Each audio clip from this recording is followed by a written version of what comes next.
I've noticed a weird phenomenon. Working age men, perfectly capable, are leaving the traditional workforce in droves. Now, it's really happening, and it's not just a few men here and there.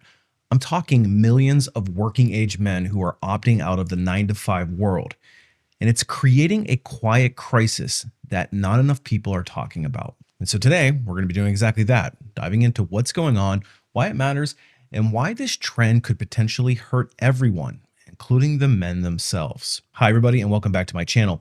If you're new here, my name is Brian, and I'm a corporate recruiter and an HR professional with over 20 years of experience interviewing and hiring thousands of people into some of the world's largest and most well-respected companies.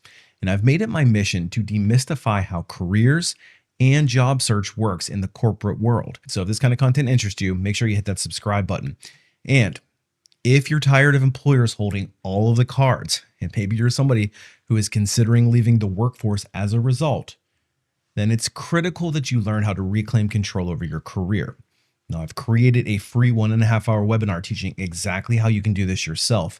So if you're ready to become the CEO of your career, check it out. I will leave a link in the comments below. So, why are men leaving the workforce? And why is that a problem? Let's start with the numbers. Right now, over 7 million prime working age men in the United States aren't working, and they aren't even looking for work. That's nearly 1 out of every 9 men between the ages of 25 and 54. And before anybody jumps to conclusions, no, they're not all just lazy. It's a little bit more complicated than that. So let's break this down. We've outsourced, automated, and restructured entire industries over the past 30 years. And as you know, the employment pendulum swinging back and forth is a bit like whiplash, especially over the last few years. Of course, today, the job market is decidedly in favor of the employer and not the employee. And jobs that used to provide a solid middle-class income for men without necessarily requiring college degrees, thinking manufacturing, construction, even some management positions in logistics, have either dried up or they have turned into a low-paying grind fest with no benefits and no clear path of promotion. And with companies increasingly looking to outsource, offshore, even replace workers with AI and technical and data fields in particular, working age men are finding it difficult to get a foothold in their careers. Then we have credential creep. You want to work in operations, logistics, even project management. You used to be able to work your way up in an organization, but now you need a bachelor's degree just to get past the applicant tracking system. And let's face it, for many of these jobs, the degree is simply a barrier to entry, and it's not really a necessity. And a lot of men are highly skilled, highly capable, yet they get disqualified at the application level. And it's all because they don't have the right piece of paper. And I'm sure a lot of you can imagine, or probably have even experienced, having 15 years of hands-on experience and still getting ghosted because you didn't finish college. Seems pretty ridiculous, but honestly, I've personally seen this happen more times than I can count, and it absolutely takes a toll. Hey, good. How you doing? Before we get into anything, I do have an update for you I wanted to share. I'm going to be putting my resignation in. Yeah. So I'm actually starting a business with my wife. Oh, wow. What are you going to do? Yeah, we are going to be selling vintage handbags. Thanks. All right. See ya.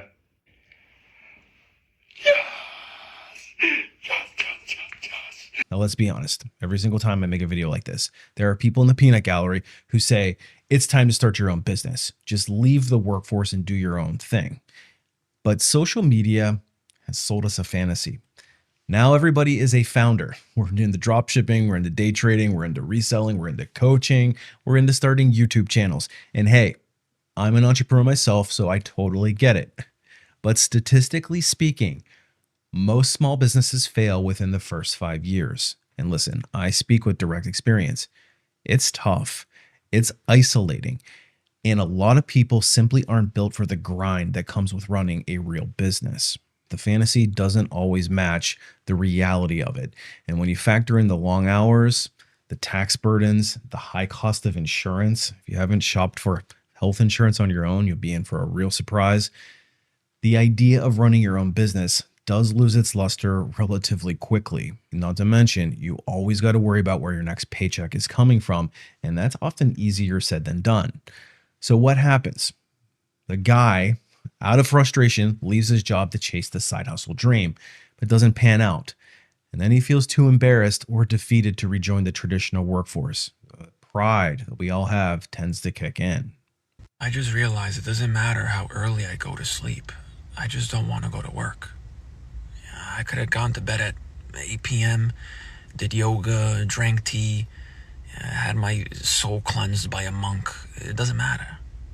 When that alarm hits, I'm still waking up like I just got hit by a tranquilizer dart. I suddenly never felt so tired in my life. And I'm not tired. I'm rebelling. This isn't fatigue. This is a protest against responsibility. Now let's talk about burnout and mental health. This one is huge. Burnout isn't just a buzzword. It is real, and it is especially a thing post-pandemic. And if you're somebody that's faced a particularly long, difficult, and frustrating job search, I'm sure each of you has thought about calling it quits at some point. And men in particular, for whatever the reason, are less likely to talk about mental health, they're less likely to seek help, and they're more likely to just shut down. They disappear from the workforce quietly. There's no dramatic exit. They're just gone. As a man, I don't feel like I'm worthy of being with my family. I'm so angry, and I don't like it. I don't like feeling like this. I don't like feeling angry. And I feel trapped as a stay-at-home parent. But there's no other option. But now I feel like I just want to run away. And then, of course, we have changing family dynamics. Some men are choosing to stay home and care for kids and elderly parents. Oftentimes, this is out of necessity, because before the pandemic, we were all pretty much in the office. Then during the pandemic, we all switched to remote. So it caused us to have to make adjustments, especially with childcare, etc. And what's happened lately? We've been forced back into the office, and it has caused families to try to scramble in order to keep up. And oftentimes this is falling onto men. And this is increasingly a thing in dual income households where the spouse can reasonably and realistically make more money than the man. And let's be real, childcare is really expensive, especially if you have more than one kid. And if a household runs the numbers and finds that it costs more for dad to work than to stay home, then that decision makes itself. But that guy, and I would argue the stay-at-home mom as well, doesn't show up in the data as employed, even if he's contributing massively to the household. As I'm growing older, I'm just seeing like all these jobs I work at like don't really mean much. Like it just helps pay my bills and helps me like stay afloat and pays for the roof on my head. But it's like, what else does it give? And I think that's what a lot of people are realizing is like you get like 25 or 30 bucks an hour, if not more, maybe even 100 grand. But it's like, shit, what can I get with it when everything is so expensive these days? Houses are 500 grand and they're shitty. In some areas, maybe 300 grand, and depending on the area. But it's like, is it really worth it for some house? You're paying so much for just like to live or like own something, and like all these taxes and insurance and bills. It's just like, holy shit, what am I even working for? And that's why I'm just seeing like a lot of homeless people like that just give up. Like, it's crazy. Then, of course, we have wages that aren't keeping up. When a full-time job barely pays the bills, people start looking for alternatives. And in today's world, it's entirely possible to piece together gig work, Uber shifts, DoorDash, online side hustles, and still come out ahead, or at least break even. But that also means that millions of men are drifting into informal or inconsistent employment. In other words, underemployment. And again, it is not counted towards official numbers, so it's really hard to track. And when every job feels like it's a dead end or it's underpaid, why bother? I woke up today and had a realization that I might actually be done with corporate America. Realizing the lack of agency I have over my life, realizing the amount of awful people that I've just been subjected to working under and working with. Like, yeah, I'm tapping out, honestly. And let's face it, they're disillusioned. A lot of men feel like they've played by the rules and have gotten nothing in return.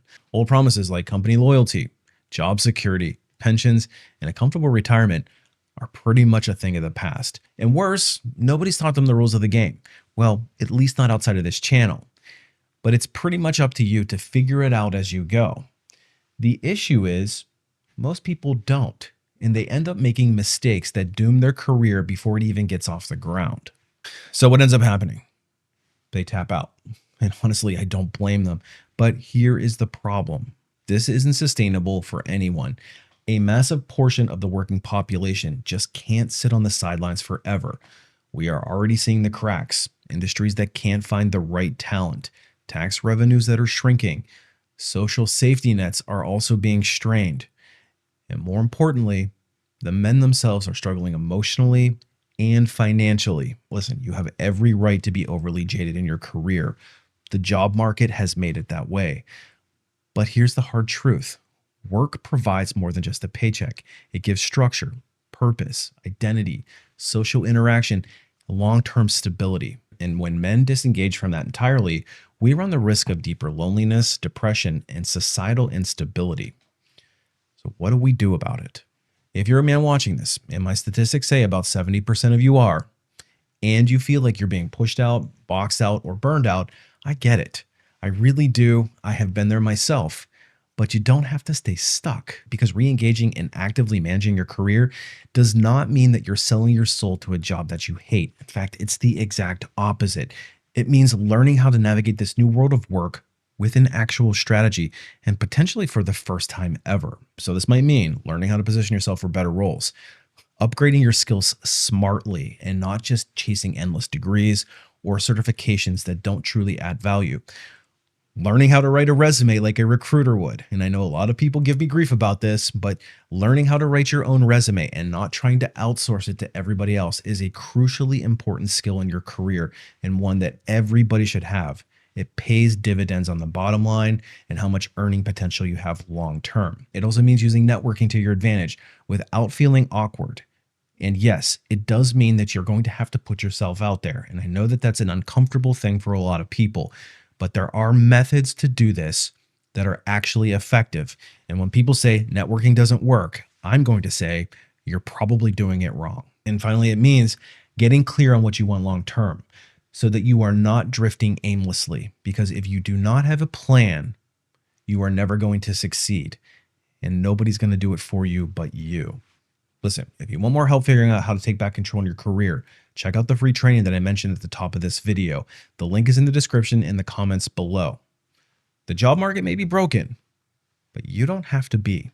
You just need to learn how to play the game like somebody who knows the rules, and I can teach you them. If you want to supercharge your career, check out my website, alifeafterlayoff.com. Appreciate you watching. We'll see you on the next one.